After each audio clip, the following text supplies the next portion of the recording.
Buenas noches, hermanos. Realmente es un gozo el poder estar esta noche con ustedes y siguiendo un poco la línea de los mensajes que hemos estado recibiendo las 3 últimas semanas, que son mensajes de exhortación. El Señor ha querido que esta noche podamos compartir este tema que hemos titulado ¿Estamos preparados? Es una muy buena pregunta. Permítame introducir este tema contándoles un poco lo que sucedió hace tan solo 3 semanas, ¿no? Inicios de este año 2020, cuando la muerte de un general iraní, no sé si ustedes escucharon esa noticia, Qasem Soleimani, a manos de un dron estadounidense, trajo consigo una serie de situaciones en Medio Oriente que realmente a muchos le hicieron pensar como que se originaba la Tercera Guerra Mundial, ¿no? Había una serie de informes en lo que son las redes sociales, el Twitter, había hashtag WW3, o sea, ya la gente realmente estaban pensando que una guerra nuclear se venía encima y que realmente iba a haber pues una hecatombe a nivel mundial con la mayor parte de la población muerta. Ya estaban alucinando lo que a veces nos presenta Hollywood, ¿no? en las películas. Y realmente el temor empezó a apoderarse de muchos, y en las conversaciones que yo tenía con algunos familiares que son cristianos, ellos también mostraban temor, y yo les decía, ¿pero por qué, no? La verdad de las cosas es que este conflicto entre Estados Unidos e Irán, hasta el momento no ha pasado de ser solo eso, ¿no? Ha sido un conflicto, además no ha involucrado a otras naciones, a otras potencias como para ser, considerado como un conflicto mundial, ni mucho menos pues ha sido el inicio de la gran tribulación como algunos pensaban, ¿no? Y la verdad de las cosas es que lo que estamos viendo, tanto en el Medio Oriente como en el mundo, no es otra cosa sino que un rompecabezas que está colocando piezas en su lugar, ¿no? Lo que estamos viendo últimamente en el Medio Oriente, ¿no? Por ejemplo, este conflicto árabe-israelí, el hecho de los judíos masivamente regresando a su tierra, el incremento del antisemitismo, ¿no? A nivel de la región, el apoyo de Rusia. Está en la profecía Rusia, ¿ok? El apoyo de Rusia. Militarmente, con tecnología, creando el tema de las bombas atómicas y todo eso, apoyando a naciones antijudías, como por ejemplo Irán, Siria, Líbano, entre otras, ¿no? No es más que la puesta en escena de todos los eventos necesarios para que tengan lugar todas las profecías que hablan acerca de los últimos tiempos. Porque ¿quién puede dudar realmente que en este momento estamos viviendo los últimos tiempos y que el Señor viene por su iglesia? Creo que nadie va a dudar de eso. Es una afirmación bastante bien fundamentada en la profecía bíblica. Estamos viviendo en los últimos tiempos. Pero esta afirmación realmente no debería provocar entre nosotros, los cristianos, ningún tipo de temor, alarma o susto, ¿no? Porque la verdad es que debería ser todo lo contrario. Deberíamos estar gozosos de que la esperanza que tenemos de estar para siempre al lado de nuestro Señor se va a manifestar cuando Él venga por nosotros por segunda vez. Entonces, de alguna manera, pues esto que ha estado ocurriendo es necesario porque así está profetizado. O sea, todas estas cosas que estamos viendo en el mundo tienen que ocurrir porque así fue escrito hace más de 2000 años y se va a cumplir al pie de la letra cada una de las cosas que están ahí escritas. Pero, ¿cómo podemos estar seguros que realmente estamos viviendo en los últimos tiempos, ¿no? Porque mucha gente podría decir, no, pero toda la vida se habla de lo mismo y la verdad es que hace 2000 años que estamos esperando la venida del Señor Jesús y hasta ahora nada. Pero la verdad de las cosas es que si ustedes se ponen a analizar una a una las situaciones que estamos viviendo desde el siglo pasado hasta ahora, realmente se están colocando las piezas para que el Señor venga de una manera inminente. En cualquier momento viene por nosotros. Y les voy a mostrar solamente a modo de ilustración estas condiciones que yo considero que son relevantes para establecer de que estamos viviendo en los últimos tiempos. La primera de ellas es el resurgimiento de la nación judía. Este es un punto crucial. Les explico por qué. Porque hasta antes de 1948 era imposible hablar de los últimos tiempos, ya que Israel como nación no existía. ¿Ok? No existía. Israel, o mejor dicho, los judíos, habían estado dispersos por el mundo por más de 2000 años. Acuérdense ustedes que cuando Roma llega a todo lo que quedaba de Israel, Jerusalén, y destruyó prácticamente toda la ciudad, los judíos fueron dispersos por el mundo. Y desde ese tiempo no se supo más de Israel. hasta el año 1948. E incluso la tierra prometida a los judíos estaba ocupada por árabes palestinos. Y ellos estaban bien encausados ahí y habían edificado sus casas y todo lo demás. Era bien difícil que los judíos realmente volvieran a aparecer como nación. Ellos no tenían poder militar, no tenían unidad en ese momento, el apoyo internacional no era tan fuerte, pero la profecía hablaba de que en un día, la nación de Israel se iba a volver a levantar. Y como la profecía no falla, esto realmente tuvo lugar. Fíjese usted lo que dice Isaías 66, versículo 8. ¿Quién oyó cosa semejante? ¿Quién vio tal cosa? ¿Concebirá la tierra en un día? ¿Nacerá una nación de una sola vez? Pues en cuanto Sión estuvo de parto, dio a luz a sus hijos. Sión es una denominación de los judíos. El Israel secular nació aquel día, 14 de mayo de 1948. Y todas las profecías realmente están contenidas no solamente en Isaías, sino también en Ezequiel, los van a ver en Mateo, van a ver en Apocalipsis. Señalan aquel día en que los judíos iban a regresar como una nación a su tierra como el inicio del cumplimiento de las profecías de los últimos tiempos. Porque Israel realmente es considerado el reloj de Dios y es el protagonista principal de ese tiempo denominado la Gran Tribulación, que se refiere a los últimos tiempos. ¿Alguna vez han escuchado ustedes de los hititas? ¿Existen ahora? ¿Han escuchado de los amonitas? ¿Existen ahora? ¿De los edomitas? ¿Existen ahora? Ninguno de ellos existe, porque no era el pueblo escogido por Dios. Pero este pueblo que fue escogido por Dios y cuyo reloj fue parado en el momento en que Cristo fue al Calvario, ese reloj se va a activar nuevamente en el momento de la tribulación. El tiempo es pronto. Las profecías realmente apuntan hacia eso.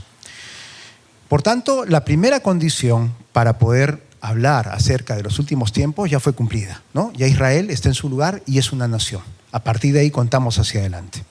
Una segunda condición que podríamos también considerar relevante es el hecho de que la ciudad de Jerusalén, la ciudad bíblica, esté bajo el control judío. Les explico. Al finalizar la guerra de independencia israelí, estamos hablando de 1949, la parte occidental de Jerusalén, que era la ciudad nueva, cayó en manos de las fuerzas israelíes. Pero la vieja ciudad, la ciudad bíblica, donde estaba el monte del templo, todavía permanecía bajo las fuerzas jordanas. De tal manera que Jerusalén era una ciudad dividida, mitad israelí, mitad jordana, árabe-israelí en ese momento. Sin embargo, proféticamente hablando, la vieja ciudad de Jerusalén tenía que caer bajo el control judío. ¿Cuándo sucedió esto? En el año 1967, después de una guerra llamada la Guerra de los 6 días, donde una sola nación, en este caso Israel, se enfrentó a 4 naciones mucho más poderosas que ella. Estamos hablando acá de Egipto, estamos hablando de Siria, estamos hablando de Irak, estamos hablando de Jordania. Estaban mejor equipados, tenían más aviones, tenían un montón de tanques. La cantidad de militares era de 10-1, o sea, 10 árabes por un judío, y aún así fue espectacular. En 6 días Israel los venció categóricamente. Fue realmente un triunfo milagroso de parte de Israel. Pero, ¿qué trajo consigo esa victoria? El hecho que la nación de Israel otra vez recuperara todas las tierras que le pertenecían por ser una promesa de parte de Dios, ¿no?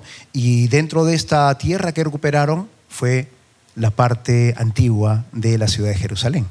¿Y por qué es tan importante de que esto se manifieste así, ¿no? Ustedes deberían preguntarse, pero ¿qué hay de importante en que tuviera el control sobre la Jerusalén antigua? Es que precisamente en la ciudad antigua, en la ciudad bíblica, está el monte del templo. Actualmente el monte del templo está ocupado por una mezquita musulmana, ¿ok? Hay árabes ahí. Pero el control le garantiza a los judíos la administración para que dentro de poco ellos empiecen a construir, ¿qué cosa allí? Su templo. O sea, la idea es que ellos deben construir un templo, porque ese templo está profetizado también en todas las escrituras que vamos a ver acerca del tiempo del fin. Entonces, esta segunda condición de que los judíos estén bajo control de la ciudad de Jerusalén también ha sido ya establecida. Es parte de la historia junto con la primera que acabamos de mencionar. Y todas estas 2 primeras apuntan a la tercera. Y la tercera condición es la reconstrucción del templo de Jerusalén. Obviamente esto todavía no se ha llevado a cabo. está en preparativos, los judíos se están preparando constantemente para que en el momento apropiado ellos van a empezar a construir el templo, pero realmente por el momento no es así. La Biblia nos habla claramente acerca de que va a haber un templo que va a estar justo en funcionamiento cuando el anticristo haga su aparición en la historia, ¿no? Recuerda que el primer templo, que fue el más bonito, el más majestuoso, ¿no?, fue construido por Salomón, pero lamentablemente fue destruido en el año 586 por los babilonios. Luego ellos regresaron del cautiverio, volvieron a construir un templo. De repente Herodes lo quiso hacer un poco más majestuoso, pero también fue destruido este segundo templo, esta vez por los romanos en el año 70 después de Cristo. Entonces la Biblia no nos dice en qué momento se va a construir este tercer templo, pero lo que sí nos dice es que va a estar operativo en el momento en el cual se manifieste el anticristo. Esto es en el tiempo de la tribulación. Ustedes pueden ver, por ejemplo, en Daniel, en el capítulo 9, versículo 27, cómo se habla acerca de esto. Ahí Daniel dice que el príncipe que ha de venir, es decir, el anticristo, va a entrar a ese templo y va a detener los sacrificios que en ese momento se estén realizando, ¿no es cierto? Y eso ocurre más o menos a mitad del tiempo de la tribulación. Pero luego Pablo, en 2 Tesalonicenses, también menciona algo acerca del templo. Él dice que el hombre de pecado, en este caso el anticristo, va a ingresar dentro del templo y va a profanarlo, haciéndose pasar por Dios. Ustedes pueden ver esto en 2 Tesalonicenses, capítulo 2, versículos 3 y 4. Pero en Apocalipsis, que es el que habla prácticamente de todo el tiempo de la tribulación, a Juan le es encomendada una tarea, que mide el templo. Y ustedes van a ver esto en Apocalipsis 11, versículos 1 y 2, donde Juan precisamente está midiendo el templo que en ese momento está viendo, ¿no es cierto? Entonces, si bien no se nos revela en qué momento va a ocurrir la construcción de este tercer templo, lo que sí sabemos es que va a estar operativo en el momento en el cual el anticristo se manifieste. Esto es en el tiempo de la tribulación y esto es en los tiempos del fin o los tiempos finales. Actualmente, ya desde el año 1987, Israel tiene todo preparado. Hay un instituto del templo, tienen todo preparado, hermanos. Todo el sistema de vasos de oro, o sea, todo el utensilio y herramientas para llevar a cabo el sistema de sacrificios y todo lo que ellos normalmente hacían antes, ya lo tienen preparado. Están esperando poner la primera piedra nada más en el monte del templo y empezar la construcción. Obviamente que para que eso ocurra, tiene que haber paz. Y esa paz no sabemos cuándo va a llegar, pero cuando llegue, hay que estar con las antenas bien paradas porque en cualquier momento viene el Señor por nosotros. Eso va a ocurrir después que nos vayamos nosotros. Tenemos una cuarta condición. Déjenme pasar esta, a ver. Que es el inicio de un nuevo orden mundial. Las profecías también hablan acerca de un nuevo orden mundial. Profetiza acerca de 10 reyes, que en este caso pues actualmente podríamos hablar de 10 dirigentes nacionales, ¿no?, primeros ministros o probablemente presidentes, que se van a unir mediante alianzas y tratados para dar lugar al resurgimiento del llamado Imperio Romano. Eso quiere decir que deben ser países muy relacionados con el Imperio Romano, países que probablemente abarquen la parte de Europa, el norte de África, la parte de Asia, ¿no es cierto?, del Medio Oriente. Deben haber países por ahí. Pero la situación es que algunos se preguntan si los sucesos actuales que estamos observando con esto de la Comunidad Europea de Naciones apunta de alguna manera al hecho de de este nuevo orden mundial profetizado en la Biblia. Porque miren, la historia nos menciona cuáles fueron las raíces de esta Comunidad Europea. Acá les muestro. Michael Elliott, un escritor de la revista Newsweek, él escribió lo siguiente. En enero de 1957, 6 naciones firmaron un tratado en el sitio del antiguo Capitolio romano. Miren dónde, en Roma. Y dieron comienzo a la Comunidad Económica Europea. Un ayudante de Paul Henry Spaak, que es el ministro de Relaciones Exteriores de Bélgica, recuerda que su jefe dijo: ¿crees que hemos echado la primera piedra del nuevo imperio romano? ¡Wow! El ayudante comenta: nos sentimos muy romanos ese día. ¿No? Pueden encontrar ustedes esta información en la revista Newsweek del 29 de enero del 96 en la página 40. Aquí lo que estamos viendo es que la idea de un nuevo imperio romano realmente pasó por la mente de aquellos que fundaron la organización que actualmente conocemos como la Comunidad Económica Europea. A medida que van cediendo las barreras, que de alguna manera se va estableciendo una mayor colaboración económica, tal vez más adelante militar, no sabemos, esta organización va a continuar creciendo. Solamente el tiempo nos dirá si realmente va a formar esta coalición o este nuevo orden mundial que está profetizado en la palabra de Dios, pero que hay una situación ahí que se está formando justo en el lugar donde el Imperio Romano estuvo, está. Entonces este es un requisito que también está, todavía no se ha manifestado, pero ya vemos un germen ahí que probablemente va a dar lugar en algún momento. Pero esta quinta condición que ahora les voy a mostrar es probablemente una de las más palpables actualmente, que tiene que ver con el incremento de la ciencia, el incremento del conocimiento, el incremento de la tecnología. Porque la verdad de las cosas es que a lo largo de toda la historia humana, siempre el conocimiento fue incrementándose de manera gradual, ¿no? Lento, poco a poco se fue descubriendo algunas cosas. Pero la verdad es que desde hace 2 siglos, ¿sí? 200 años más o menos, los conocimientos explotaron. Y realmente vemos aquí un crecimiento tremendo, sobre todo en la parte tecnológica, cosas que ni siquiera imaginábamos nosotros que podían existir, que lo veíamos en las películas de ciencia ficción hace 13 años, como por ejemplo el vernos, hablar por teléfono y vernos con la persona que está en Japón o en Estados Unidos, ahora es realidad, ¿no? Ustedes ven con el WhatsApp y pueden ver a la persona que está lejísimos. Y realmente hay cosas ahora que suceden en otra parte del mundo y en tiempo real nos damos cuenta porque inmediatamente con el internet nosotros podemos tener la información de primera mano. ¿Y esto qué tiene que ver con lo que estamos viendo? Pues bueno, Daniel recibió de parte de Dios una información justo cuando ya recibió toda la visión que le fue dada a él de manera profética. Justo antes de que cerrara o sellara el libro, se le dijo que en el tiempo del fin iba a aumentar la ciencia. Esa es una de las características de los últimos tiempos. Fíjense ustedes, está en Daniel capítulo 12, versículo 4. Pero tú, Daniel, cierra las palabras y sella el libro hasta el tiempo del fin. ¿Qué va a pasar en ese tiempo? Muchos correrán de aquí para allá y la ciencia aumentará. Y realmente, si ustedes ven, hasta hace poco, 1820, 1830, la forma más rápida de transportarse, ¿cuál era? El caballito, ¿no es cierto? Era en caballo, era la forma más rápida de irse de un lado para el otro. Pero actualmente tenemos aviones que viajan a miles de kilómetros por hora. El hombre es capaz de dar la vuelta al mundo en menos de un día. ¿Se dan cuenta? ¿Y esto para qué? Para que se cumpliese lo que precisamente decía Daniel, que el hombre va a ir de aquí para allá, rápidamente. La tecnología se ha desarrollado tan vertiginosamente desde el siglo pasado que realmente cada día vemos algo nuevo. Vemos cómo se descubren cosas en la ciencia. Vemos realmente cómo enfermedades que consideramos incurables son curadas. Vemos cómo los smartphones quedan obsoletos de un año al otro. ¿No? Es increíble realmente cómo las cosas van incrementándose. Han llegado al punto de clonar animales y de querer clonar humanos. ¿Y qué me dicen de estos aparatitos y de las redes sociales, los smartphones, el internet, ¿no? Lo que ocurre a miles de kilómetros de distancia, por ejemplo, un incendio forestal en Australia, nos enteramos a los 5 minutos que estaba ocurriendo. ¿Y eso para qué? ¿Qué tiene que ver eso con la profecía? Apocalipsis 1:7. He aquí, nuestro Señor viene con las nubes.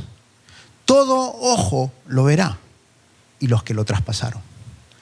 Hermanos, hasta hace 30 años que empezó a aparecer el tema del internet y todo lo que estamos viendo ahora, era imposible que todo ojo viera cuando el Señor venga por segunda vez. Pero ahora con este tema de las telecomunicaciones que tenemos en el mundo, cuando el Señor se manifieste ya no estaremos nosotros acá. Cuando Él venga por segunda vez, Él va a venir 7 años antes por nosotros, ¿sí? Pero cuando Él venga por segunda vez y el mundo lo vea, y Él ponga sus pies ahí sobre el monte de los olivos, realmente todo el mundo con sus smartphones van a poder ver esa situación. Todo ojo lo verá. El incremento del conocimiento es una de las condiciones que nos hablan acerca del tiempo del fin. Pero ustedes preguntarán, pero hermano, ¿y qué hay de todas esas señales que hemos aprendido, ¿no? De que las señales del tiempo del fin tienen que ver con que muchos van a ser engañados, que van a aparecer algunos que se van a llamar Cristo, que de repente las hambrunas, que los terremotos, ¿qué hay de las guerras y los rumores de guerras? En realidad, lo que ustedes pueden leer en Mateo 24 y 25, cuando ustedes leen y ven bien el contexto, se van a dar cuenta que de lo que se está hablando es precisamente el tiempo de la tribulación. Porque esa parte está hablando acerca de lo que va a suceder con los judíos. ¿Exacto? Pero pero los rumores de guerra, la guerra, sí siempre han existido. Terremotos también siempre han existido. ¿No? Las pestes, un montón de veces. ¿No? Hambrunas también, hasta ahora. Pero no son específicos del tiempo del fin. Sin embargo, hay algo que quiero mostrarles acá que hace poco había descubierto.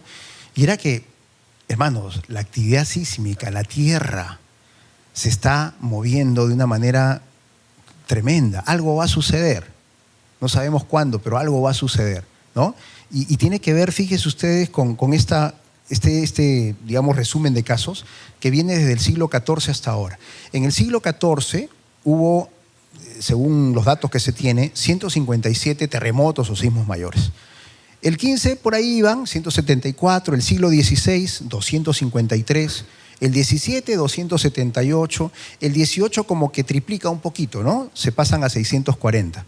El siglo XIX ya un poco más, casi 3 veces más que el siglo XVIII, 2119. Pero miren ustedes el siglo XX, 90.000. Es abismal el incremento de la actividad sísmica. Unos dirán, no, pues hermano, es que en el siglo XIX, el siglo XX, se detectaban mejor los terremotos, los sismos. Sí, es probable, pero estamos viendo que la Tierra en este siglo XXI, está temblando cada mes. En diferentes lugares vamos a ver unos terremotos terribles, con tsunamis, a cada rato escuchamos de eso. ¿Y qué tiene que ver todo esto con lo que más o menos estamos viendo? Es que precisamente el tiempo del fin es caracterizado por situaciones como las que estamos viendo. Este incremento de esta actividad de la Tierra es una de las características que va a predominar en el tiempo de la tribulación. El tiempo de la tribulación es un tiempo terrible, es un tiempo de dolor, es un tiempo de espanto, es un tiempo de angustia, van a haber enfermedades terribles. ¡Wow! A Dios gracias, nosotros no vamos a estar acá, ¿no? Porque el Señor ha prometido que Él va a venir por su iglesia y no nos va a permitir pasar por ese tiempo de prueba. Realmente, el Señor viene por nosotros y eso se conoce como el arrebatamiento o el rapto. Miren ustedes acá. La palabra arrebatamiento es una traducción de la palabra griega harpazo.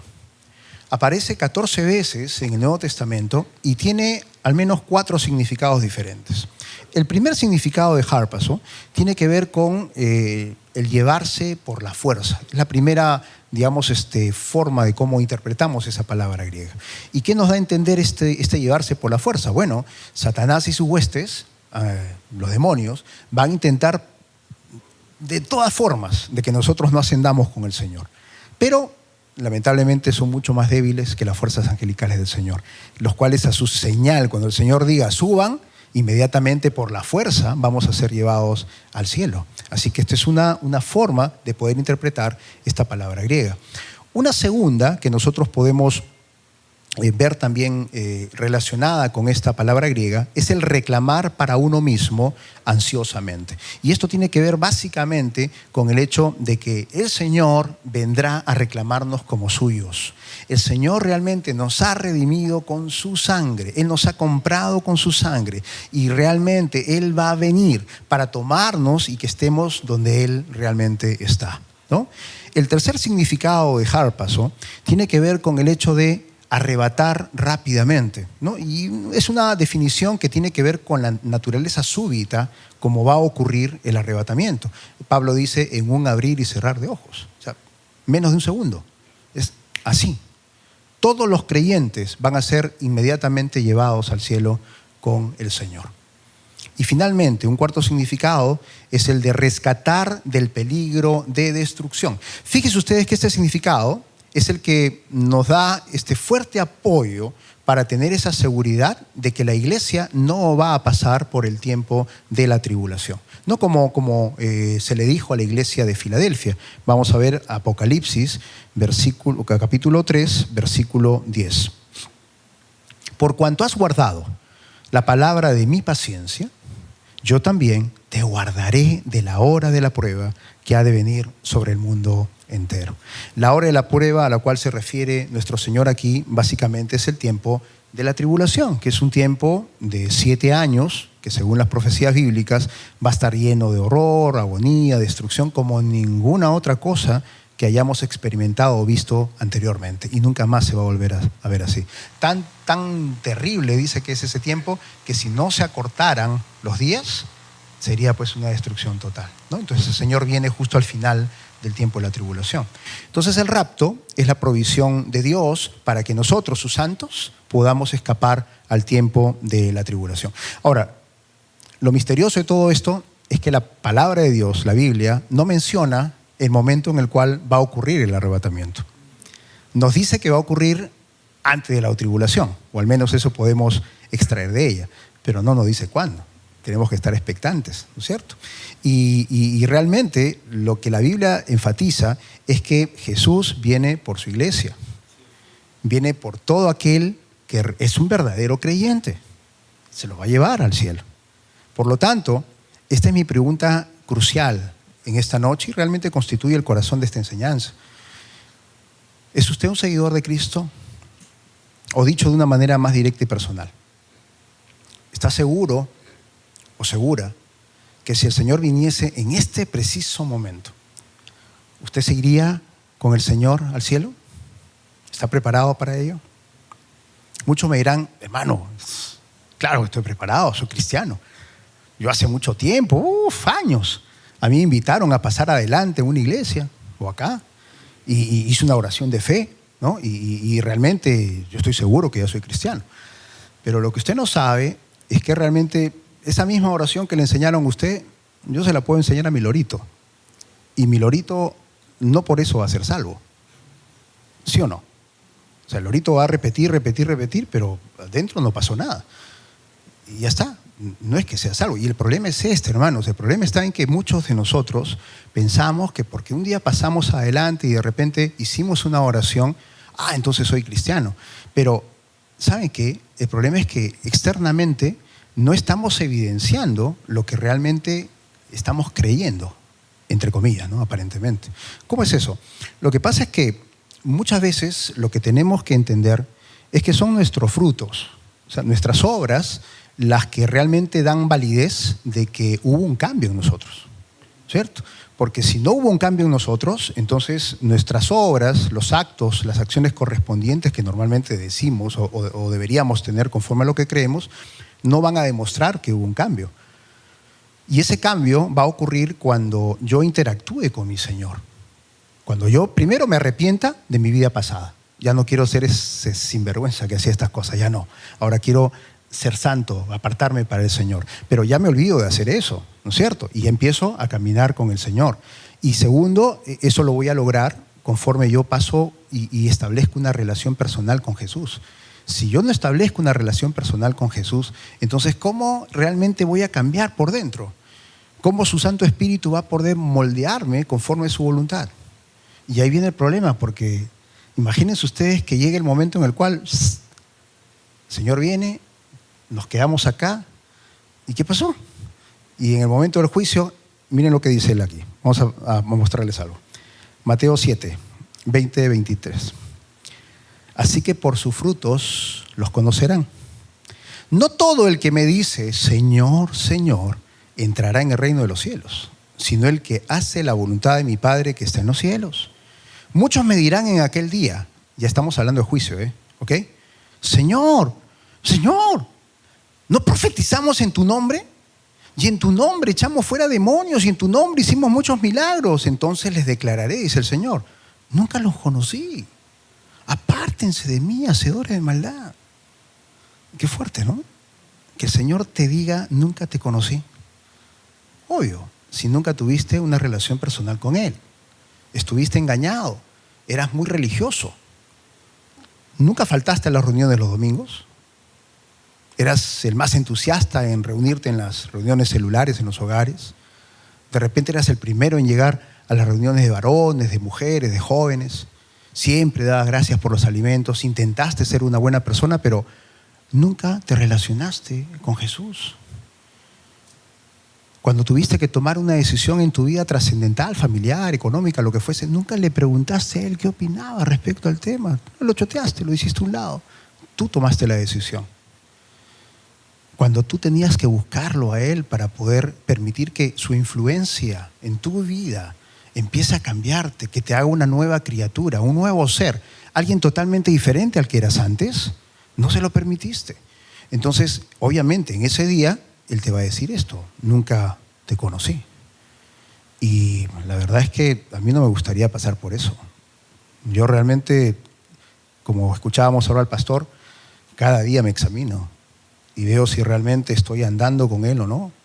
Y por si acá cada día hago mi oración. La verdad. Y trato de cambiar, porque la verdad es que tenemos que estar seguros si es que realmente estamos andando conforme a la voluntad de Él. Entonces, nuevamente pregunto, que si el Señor viene en este preciso momento, ¿estás seguro que tú te irías con Él? Buena pregunta, ¿no? Si no estás totalmente seguro, entonces permítame, por favor, presentarle algunas señales o algunas marcas o lo que podríamos considerar los frutos que nuestra vida debería mostrar para que nosotros estemos seguros que realmente somos cristianos y que estamos preparados para cuando el Señor venga por su iglesia, ¿no? Y no que seamos dejados atrás. La primera señal que es evidente de un verdadero cristiano es que muestra arrepentimiento para el perdón de sus pecados y experimenta un cambio radical en su vida. Hermanos, si tú naciste de nuevo, tú experimentas un cambio radical en tu vida. ¿Ok? O sea, la vieja mujer, el viejo hombre quedaron atrás. Ahora somos criaturas nuevas y somos moldeados conforme a la voluntad de Dios. Miren ustedes el ejemplo de Pablo. ¿Ok? Pablo, antes de ser conocido como Pablo, era Saulo. Y Saulo de Tarso era un perseguidor de la iglesia. Algunos le dicen asesino, pero no fue así. Pero los perseguía y los encarcelaba y si era posible los mandaba para que los matara. Ok, pero fíjese lo que pasa acá. Hechos 9, 20, 21. Una vez que él recibe la revelación de quién era Jesús, y en esos 3 días que estaba ciego, él probablemente meditó y se arrepintió y dijo, ¿qué estuve haciendo? Yo pensé que estaba en favor de Dios y estaba en contra. Todo lo que habrá pasado por su mente, se arrepintió de corazón y miren ustedes lo que pasa después. Enseguida Pablo predicaba a Cristo en las sinagogas diciendo que este era el Hijo de Dios. Y todos los que le oían estaban atónitos, estaban perplejos, estaban, ¿no? Decían, ¿no es este el que asolaba en Jerusalén a los que invocaban este nombre? ¿Y a eso vino acá para llevarlos presos ante los principales sacerdotes? Cuando tú realmente has nacido de nuevo y empiezas a permitir que el Espíritu Santo empiece a moldear tu espíritu, entonces un cambio ocurre en ti. Y la gente se va a dar cuenta. Oye, ha dejado de chupar, ¿no? Oye, ya no fuma. Oye, ya no para con la collera. ¿Qué pasó? Y empiezan un poco a preguntarse qué pasó. Porque hay una transformación en ti. Y tus obras, o sea, lo que tú haces, tu testimonio, es precisamente lo que da lugar a que ellos piensen que algo ocurrió. Porque si algo externo no es manifiesto, tienes que dudar si realmente algo interno ocurrió. Porque aquí lo que vemos es que la verdadera conversión y el arrepentimiento genuino trae un cambio radical, ¿ok? Es un cambio radical en nuestra vida. Una segunda señal que también es evidente en un verdadero cristiano es que ama a Dios con todo su corazón y con todo su ser y obedece sus mandamientos. Primera de Juan, capítulo 5, versículo 3. Pues este es el amor de Dios, que guardemos sus mandamientos. Porque es bien fácil, ¿no? Es bien subjetivo también decir, sí, yo amo a Dios sobre todas las cosas. ¿Cómo me demuestras que realmente pones a Dios por encima de todo? Obedeciendo lo que Él ha mandado. O sea, no hay otra forma. Porque Él mismo ha dicho, el que guarda mis mandamientos, ese es el que me ama. Si tú realmente dices que amas a Dios, si tú eres un verdadero cristiano, te has arrepentido de todo corazón, ha habido un cambio en tu vida, entonces tú vas a querer siempre obedecerle a Dios y vas a demostrar tu amor a Él colocándolo en primer lugar, obedeciendo cada cosa que Él ha puesto en su palabra. O sea, van a haber situaciones que obviamente vas a hacer muy aparte del tema de la obediencia a los mandamientos, como buscarlo en oración, buscar una relación personal con Él. Pero la palabra es bien clara cuando nos dice que la manifestación, el fruto de decir yo amo a Dios es obedecer su palabra. ¿Ok? Entonces eso tendríamos también que preguntarnos. ¿Estamos obedeciendo la palabra de Dios o hacemos muchas veces lo que creemos nosotros que es lo suficiente y necesario? Una tercera señal que es evidente en un verdadero cristiano es que siente la gran necesidad de establecer comunión con Dios a través de la oración. O sea, la comunión con Dios. Primera de Juan, capítulo 1, versículo 3. Lo que hemos visto y oído, eso les anunciamos, para que también ustedes tengan comunión con nosotros, y nuestra comunión verdaderamente es con el Padre y con su Hijo Jesucristo. Porque realmente, ¿no?, cuando uno nace de nuevo, lo primero que quieres hacer es buscar inmediatamente estar en comunión con nuestro Padre Celestial, ¿no? Quienes de alguna manera han experimentado este nacimiento de nuevo, lo primero que tú ves es que anhelas estar orando todo el rato, ¿no? Anhelas estar pasando un tiempo con Dios, de establecer una relación con Él. Eso es lo que se llama el primer amor, ¿no? ¿Les ha pasado alguna vez? A mí me ha pasado, ¿no? Con mi esposa, cuando éramos jóvenes, yo tenía 19, ella 15, estábamos enamoraditos, y lo que yo anhelaba era pasar tiempo con ella, pues ella también conmigo, ¿no? Estábamos todo el día a veces juntos, o de repente hablábamos horas de horas. Ahora ya no hablamos por teléfono, pues estamos juntos. Pero sin embargo pasamos también tiempo charlando. Y eso precisamente es lo que debemos anhelar, ¿no? O sea, el primer amor es intentar pasar tiempo con esa otra persona porque quiero conocerla, ¿no? Lo que yo deseo en mi corazón es conocer más a mi Señor. Necesito pasar tiempo a solas con Él para saber qué es lo que Él desea para mi vida, cuál es la voluntad de Él para mi vida, qué es lo que Él detesta, qué es lo que le agrada, qué es lo que yo puedo hacer para hacerle más agradable a Él. Entonces, todas esas cosas solamente las podemos conseguir cuando pasamos tiempo con Él. Y esa comunión es una marca, es evidencia de que realmente tú tienes un espíritu vivo que anhela estar con el creador y vivificador de ese espíritu, ¿ok? Una cuarta señal que es evidente un verdadero cristiano es que tiene hambre de la palabra de Dios. Eso es indudable. Vamos a Amós capítulo 8, versículo 11. He aquí vienen días, dice el Señor, en los cuales enviaré hambre a la tierra. No hambre de pan ni sed de agua, sino de oír la palabra de Dios, ¿no? Porque una señal evidente de un verdadero cambio interior es precisamente el mostrar hambre por la palabra de Dios. Y esto tiene que ser cada día, si es posible, cada momento. Tu espíritu renovado te va a guiar a que tú abras tu Biblia y que te alimentes de la palabra de Dios. Porque realmente la palabra de Dios es nuestro alimento espiritual. Es como nuestro cuerpo, este cuerpo natural, ¿no es cierto? Este cuerpo necesita alimentarse. Normalmente nos alimentamos 3 veces por día, yo lo hago 5, pues estoy un poquito más gordito, pero la cosa es que obviamente nos alimentamos, ¿no?, porque el cuerpo necesita esos nutrientes. Sin embargo, a nivel espiritual tenemos que hacer lo mismo. Entonces, ¿qué pasaría si yo me alimentara una vez por semana o una vez al mes? No estaría flaco, estaría muerto probablemente, ¿no? Claro, o sea, mucho tiempo sin alimentarte. Imagínate lo que es espiritualmente si no te alimentas de la palabra de Dios. Si de vez en cuando la lees, si de vez en cuando tienes tiempo para abrir tu Biblia y explorar la palabra, ¿no? Entonces, tienen que entender que es nuestro alimento espiritual. Es importante que nosotros pasemos tiempo leyendo, meditando y estudiando la palabra de Dios. Es solamente mediante la meditación y el estudio bíblico que nosotros podemos recibir revelación de parte de Dios acerca de lo que realmente es su voluntad para mi vida. Una quinta señal que es evidente un verdadero cristiano es que ama a sus semejantes sin distinciones de ninguna clase. ¿Ok? 1 Juan, capítulo 2, versículos 9 y 11. El que dice que está en la luz y odia a su hermano, está todavía en tinieblas. El que ama a su hermano permanece en la luz y en él no hay tropiezo.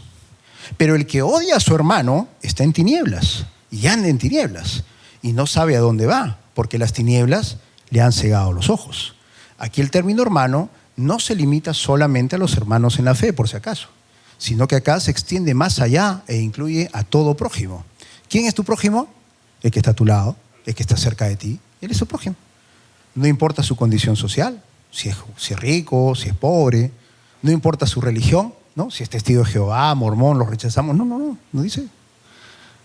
Tampoco dice que importe el sexo, la raza o la nacionalidad, ahora que estamos rechazando a los venezolanos. ¿Okay? Miren acá lo que dice es que nosotros debemos amarlo. O sea, eso es lo fundamental. Y amarlo como me amo a mí mismo. ¿Por qué? Porque el amor es la naturaleza de Dios. Dios es amor. Y Dios está viviendo dentro de un verdadero cristiano a través del Espíritu Santo. Y si ese amor luego se extravasa a todo mi espíritu y a todo mi ser, ¿qué es lo que yo debo expresar? Amor. Y si no expreso amor, entonces tengo que preguntarme, ¿la fuente del amor está viviendo dentro de mí? ¿Se dan cuenta? Entonces, aquí obviamente es bien fácil amar a la persona que siempre te trata bien, a la persona que te ayuda. Sí, claro, es fácil amar, pero acá no dice que amemos solamente al amigo. Acá hablan del prójimo, el que está más cerca, y a veces el prójimo no es precisamente tu amigo. A veces el prójimo es el que está hablando mal de ti, a veces el prójimo es el que quiere que te caigas y que te ocurra algo, a veces el prójimo es el que siempre está insultando y diciendo cosas, a veces el prójimo es el que saca un arma y te amenaza para quitarte las cosas. Entonces, ¿qué es lo que tenemos que hacer ahí? No es fácil. No es fácil, pero tenemos que obedecer al Señor, tenemos que aprender a amar a esa persona. Entonces está mal que ahora generalicemos con este tema de los venezolanos, que estemos generalizando y que estemos intentando votarlos a todos, cuando en realidad hay buenos y malos, ¿no? Y tenemos que aprender a amar. ¿Cómo podemos nosotros expresar ese amor? Ayudando a la persona que está en necesidad. De repente el Señor nos da recursos, ¿no es cierto?, para que nosotros podamos realmente hacer toda buena obra. Precisamente es esto lo que nosotros debemos poner en práctica. Toda buena obra y apoyar al prójimo, a la persona que está en necesidad, porque es realmente la marca de todo cristiano. En esto serán conocidos los unos y los otros, ¿cómo? Cuando expresamos el amor entre todos. Sí, estoy parafraseando, pero lo que dice el Señor es que realmente nosotros somos conocidos por el amor que le damos al prójimo. Entonces es importante que realmente actuemos en amor y practiquemos un poquito eso. Finalmente, una sexta y última marca o señal evidente de un verdadero cristiano es que el cristiano procura ser discípulos y llevar la luz al mundo. Todo verdadero cristiano debería anhelar realmente a ser discípulos, llevar la palabra de Dios a todas las personas que están primeramente en nuestro alrededor, ¿no? Acá tenemos la gran comisión en Mateo 28, 19 y 20. Por tanto, vayan y hagan discípulos a todas las naciones, bautizándolos en el nombre del Padre y del Hijo y del Espíritu Santo, y enseñándoles que guarden todas las cosas que le he mandado, y aquí yo estoy con todos ustedes todos los días hasta el fin del mundo. Amén. Una expresión precisamente del amor que Dios ha puesto en nosotros por el prójimo es esta. El hecho de que es la puesta en práctica, ¿no? Yo amo a mi prójimo, entonces le presento el Evangelio. No permito que él realmente tenga un destino diferente al mío, ¿no? Lo exhorto a que acepte la palabra de Dios, le presento el Evangelio para que tanto él como yo, cuando venga el Señor, nos vayamos con él al cielo. Pero obviamente todo esto es una obra que tiene que ver con el amor que ya el Señor ha depositado dentro de nosotros. Entonces, como ustedes pueden ver, estas marcas o señales que les acabo de mostrar, si bien son las principales, pues son algunas de las muchas que hay. Hay muchísimas marcas más, pero estas son probablemente los que nosotros conocemos como frutos o como buenas obras a las que me refería al principio. Porque realmente, y tengo que hacer un énfasis acá, tus obras no te van a salvar. O sea, la palabra es bien clara con eso. O sea, no quiero que confundan esa situación. Es la fe la que salva. Pero la fe se expresa o se muestra mediante las obras, ¿no? Por eso Santiago, que algunos no lo querían mucho a Santiago porque pensaban que contradecía a Pablo. Entonces Santiago en el capítulo 2, versículo 17 decía, muéstrame tu fe sin tus obras y yo te voy a mostrar mi fe por mis obras. A ver, muéstrame tu fe sin tus obras. Es imposible, porque la fe es algo subjetivo, tú lo dices. Entonces tú lo dices, pero ¿cómo yo lo veo? Por tus obras, los frutos que tú tienes en tu vida, ¿no es cierto? Entonces lo que estoy detallando acá es que realmente estamos viviendo los últimos tiempos, el Señor viene por nosotros, pero tenemos que estar seguros que realmente nosotros pertenecemos a la familia del Señor, viendo si realmente estamos reuniendo esos frutos en nuestras vidas. A lo mejor estamos engañados como vimos eso en Mateo. Y a lo mejor, Dios no quiera, ¿no? Y alguno de ustedes de repente piensa, Señor, yo acudía todos los domingos, Señor, el pastor Sarrug me enseñaba. Nunca te conocí. Y como que, ¿por qué? Pues si yo te buscaba. Pero es que nunca tuviste una relación personal con Él. Entonces esa es la idea. La idea es que nosotros busquemos tener una relación personal con nuestro Señor y Él va a hacer todo. Una vez que realmente ustedes tengan una relación con Él realmente renueva totalmente tu espíritu y tu espíritu luego empieza a caminar de una manera como realmente es la voluntad de Él. No significa que no puedas pecar, porque realmente los cristianos seguimos pecando, pero ya no practicamos el pecado, ¿no es cierto? Sí, voy a caer 1 y 1000 veces, pero me arrepiento, y arrepentirse significa me doy vuelta 180 grados en la otra dirección. Si de repente pequé haciendo esto, no me acerco nunca más, le doy la espalda y me voy por el otro rumbo. Porque si no voy a estar cayendo una y otra vez, y eso ya no es solamente un error. Ahí estamos hablando de practicar el pecado, y ahí tenemos que, como dijo el pastor ahora, ver, evaluar qué está pasando interiormente, porque a lo mejor hay un problema espiritual en el fondo. Entonces, nunca es tarde. Preguntémonos cada día si realmente estamos preparados, y si no fuese así, pues hoy es un buen día para empezar. Amén. Oremos. Padre amado, te damos gracias, Señor, por tu mensaje. Realmente ha sido un poco duro escuchar algunas cosas, Señor, pero es tu palabra que es bien clara en nosotros. A veces nosotros podemos interpretarla de una manera diferente, Señor, y te pedimos perdón, Padre, si es que hemos estado de repente obrando de una manera muy diferente a la que tú realmente estabas esperando de nosotros.